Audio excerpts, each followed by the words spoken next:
Location, location, location is the holy trinity of real estate. And it doesn't get better than this.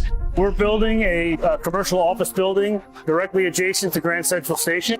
We're next to Grand Central, where 750,000 people funnel through every day. It's going to change the image of Grand Central and reclaim the primacy of this location. This is the best location in the best building in New York City. We didn't really look at it as building a building. We looked at it as the beginning of the transformation of Midtown. SL Green and New York City are inextricably linked. SL Green, New York City's largest office landlord. Everybody looks at us as the largest owner of commercial office assets. Is the CEO of SL Green Realty, Mark Holliday. Mark, first talk about this new property we're talking about here. One Vanderbilt. One Vanderbilt. One Vanderbilt. One Vanderbilt, Yes. And the incredible, reception that this city has made to this building. It's been incredible. It's about 99% leased. So we started demolition on this site in 2015 and completed in the summer of 2016. One Vanderbilt comes with $220 million in improvements to Grand Central Station. One Vanderbilt, built right next to Grand Central Station, will now be an 83-story tower, which will be rivaling the Chrysler Building and the Empire State Building. There were a lot of people that thought it was crazy. We shouldn't open during the pandemic because it was the least obvious time to open. We had two choices: pause the project like almost every other project around New York City, or go forward. Manhattan's newest skyscraper is officially open. Mayor de Blasio was there for the ribbon-cutting ceremony of One Vanderbilt. May the building last 1,000 years.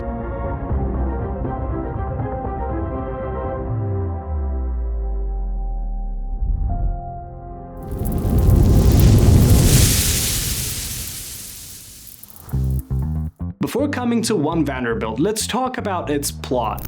This isn't downtown, this isn't Wall Street, and that's not a mistake. Downtown, once the beating heart of Manhattan's corporate world, had become oversaturated. Many of its buildings are old, narrow, and, frankly, outdated. In the late 1900s, some company offices started migrating to Midtown. This included giants like Citigroup, JP Morgan, Unilever, and Bloomingdale. Anchored by Grand Central Terminal, the district was a natural magnet for commerce. Skyscrapers like the Chrysler Building and the Empire State Building had already crowned the Midtown Manhattan skyline, and developer Stephen L. Green wanted to stake his claim at the very heart of Midtown. In 1980, Green founded SL Green Properties.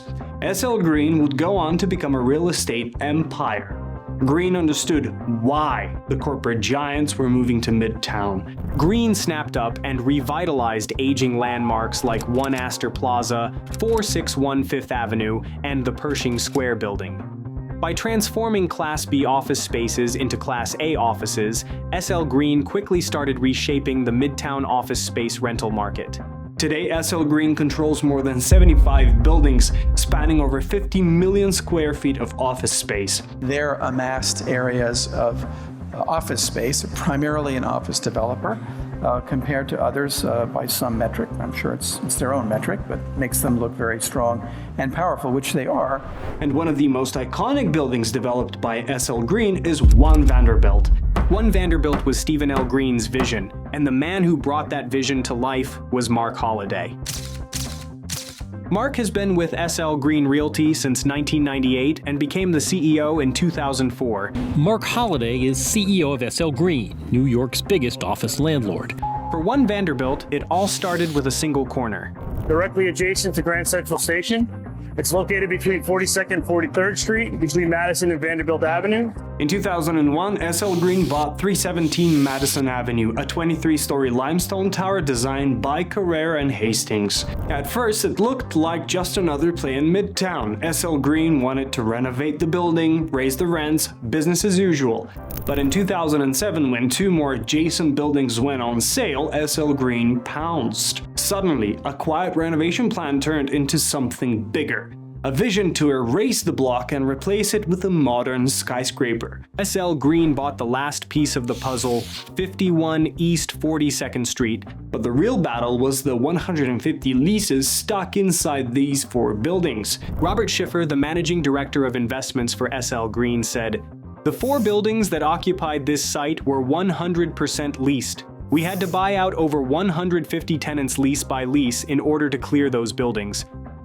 So we started demolition on this site in 2015 and completed it in the summer of 2016. SL Green finally had it. A full block right next to Grand Central, cleared and ready for something extraordinary. But demolition was the easy part. The real challenge for SL Green was making the numbers work, specifically floor area ratio, or FAR. The plot sits in C53 zoning district, and the FAR as per C53 is 15. SL Green's plot area is about 44,000 square feet. By law, SL Green could only build 660,000 square feet, barely half of what he needed to make the project viable. For One Vanderbilt, Green needed an FAR of 30. In New York, you can build high with 3 options. Base FAR. SL Green already had the highest FAR for his plot, 15.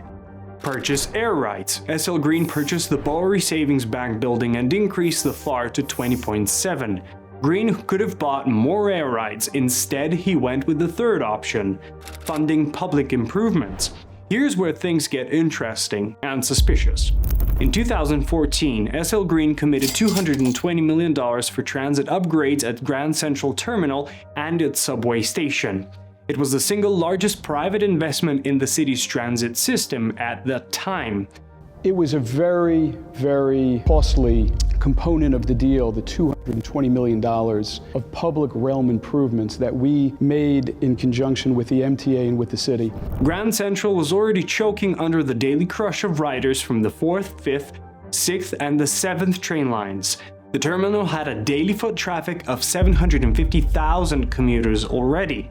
We're next to Grand Central, where 750,000 people funnel through every day. The improvements weren't cosmetic. They were essential. We contribute to platform widenings, column shrinkages, creating new corridors, means of ingress and egress, a beautiful new 3,000 square foot transit hall that is going to be really a new western portal, not only to Metro North, but also to incoming East Side access, Long Island Railroad, that's coming in 2022. And I'd say the most visible piece for everybody is the wonderful new Vanderbilt Plaza. When we basically unveil this beautiful new public pedestrian plaza on September 14th, it's as much about the opening of this building as it is a revival of this city. By funding these upgrades, SL Green turned opposition into support, and with that, City Hall had the political cover it needed to greenlight the project. The city approved SL Green's $220 million pledge under the Vanderbilt corridor rezoning in 2015. One Vanderbilt comes with $220 million in improvements to Grand Central Station. That permit was the key. It allowed SL Green to lift the site's FAR from a meager 15 to an unprecedented 30. The building tapers. Why? Because in order to attain the higher area capacity, the FAR 30, it was the first time that was granted in recent history to a tall building.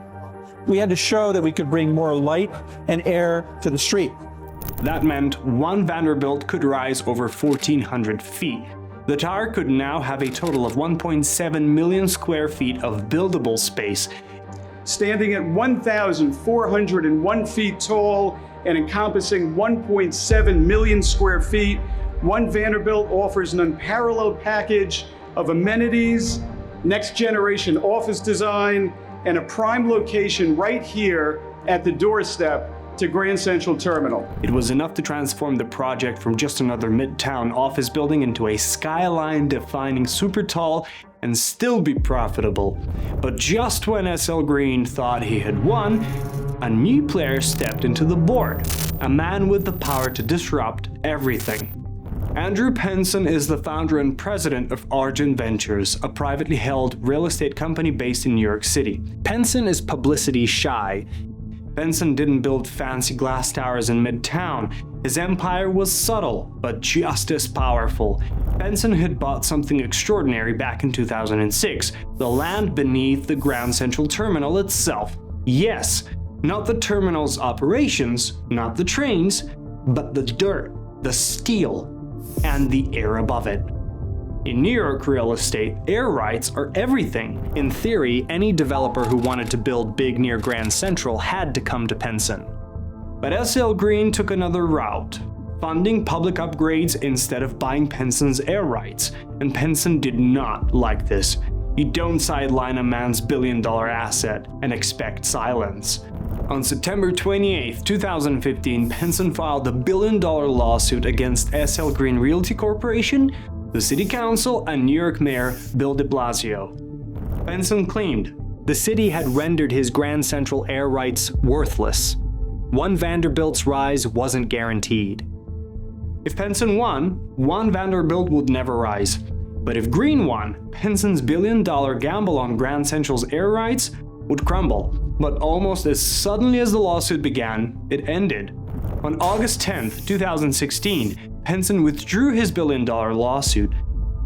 No trial, just silence. SL Green had won. But why did Penson withdraw? Penson knew two things. New York courts historically favor development over property rights when public benefits are at stake, and they're rarely willing to halt major projects already in motion. By August 2016, One Vanderbilt project had already started. So maybe Penson had no choice but to back down. Penson's claim may have been valid, but the city's actions left him powerless. The fight between the billionaires was over, but the steel and concrete battle to dominate the Midtown skyline was just beginning. By 2016, the four old buildings were gone, and the site was cleared for the tower. SL Green appointed architect James von Klemperer of KPF to design One Vanderbilt. Klemperer began the foundation work in 2017. The building is, in a way, like a flower. Flowers and other natural forms have a kind of a contrapuntal motion that brings a natural form to its apex, and this, in a way, is no different. You see some of the floor plans which diminish in size from 40,000 to 15,000 as we move to the top. Steel caissons were driven 90 feet down into Manhattan's bedrock, anchoring the tower to solid ground. And then came the concrete, nearly 8,500 cubic meters of it. Largest concrete pour in New York City, 4,400 cubic yards, continuous pour, 27 straight hours. Trucks lined up for blocks, delivering a flow that couldn't stop. Any interruption and the resulting weak points would doom the entire tower. The concrete mix design for a building like this has to meet many requirements in terms of quality and performance. Beneath it all, SL Green delivered on its $220 million promise. New subway entrances, wider staircases, and a gleaming concourse connecting One Vanderbilt directly into Grand Central. For the first time in New York history, a private skyscraper wasn't just rising beside the terminal, it was becoming part of it. As the foundation settled, the building slowly started taking shape. Here's where the engineering gets crazier. Most skyscrapers rise from the inside out, with the concrete core first, then the steel framing. But One Vanderbilt turned that concept upside down. The steel frame shot up ahead of the concrete core, where the steel frame precedes the concrete core which followed. This meant threading internal formwork for the concrete core through an already built steel frame. The engineers used a special self-climbing structure. What they do is they take the exterior forms off, then they release the interior forms, and they jack the climbing form system up to the next level and continue and repeat the process. So we have the ironworker operation above us, so we try and maintain that balance of 4 to 5 floors between the two. Floor by floor, the tower reached the height of 1,400 feet. The overall height of the building will be 1,401 feet to the tip of the spire. A series of tapered setbacks gave One Vanderbilt a sense of motion, as if it were twisting upward into the sky. At its crown, a sloping glass peak leaned toward the Chrysler Building, a subtle gesture of rivalry and respect to its iconic neighbor. But beyond its engineering tricks, the project was also built with a sharp eye for sustainability.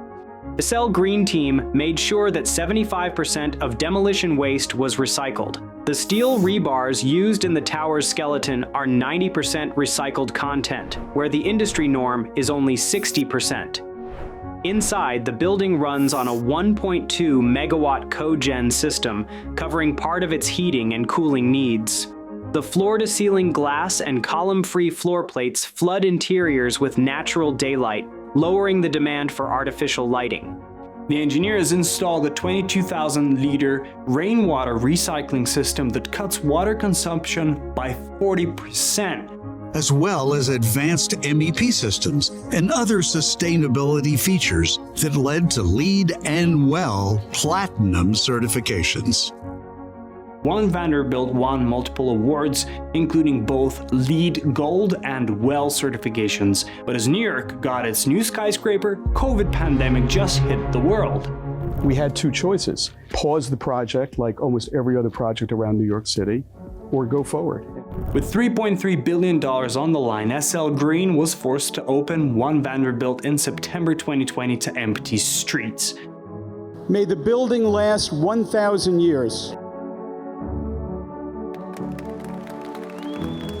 COVID emptied offices, and Green fought to fill his brand new corporate skyscraper. It's also been bad for his stock price, down 50% since the pandemic. He played the long game, crafting a leasing strategy that was simple and ruthless. Currently, we're 67% leased. We're well ahead of our original pro forma. We're actively negotiating leases covering 2 additional floors in the building. Floor plates up to 24,000 square feet for trading floors and tech setups. Ceilings up to 20 feet high, rare in the Manhattan office stock. Direct access to Grand Central, a priceless perk for firms moving thousands of employees daily. And then there was prestige. Leasing at One Vanderbilt wasn't just about space, it was about status. Tenants weren't just renting offices, they were buying into an icon. One Vanderbilt's major tenants include TD Bank, Carlyle Group, and Greenberg Traurig. As the largest tenant with over 300,000 square feet, 318,000 to be precise, that TD is taking across all of our divisions here in the building, we couldn't be more excited, and we're clearly all in. This pitch was perfect. The tower generates nearly $200 million in annual revenue and is almost fully leased. But here's the real shocker. $42 million of that revenue comes from just one source. Summit One Vanderbilt is kind of the crowning achievement on top of One Vanderbilt Avenue itself, which was a project that was 20 years in the making. Summit One Vanderbilt. Opened in October 2021, the Summit is a 65,000 square foot observation deck, unlike anything else in New York. The Summit features mirrored infinity rooms, glass skyboxes suspended 1,020 feet above Madison Avenue, and elevators that climb the outside of the building. Tickets to the Summit start at $44.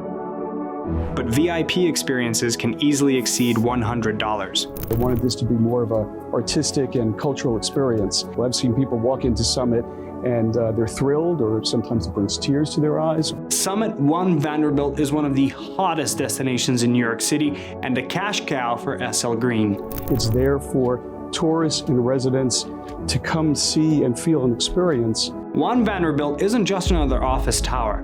It's the story of Midtown's comeback, of SL Green's $220 million transit gamble, of how the city chose public improvement funding over Penson's air rights. So what does One Vanderbilt really represent? A triumph of vision, engineering, and persistence? Or proof that money and influence can bend even the air above Grand Central? Let us know in the comments, and don't forget to like, share, and subscribe to Houzeo.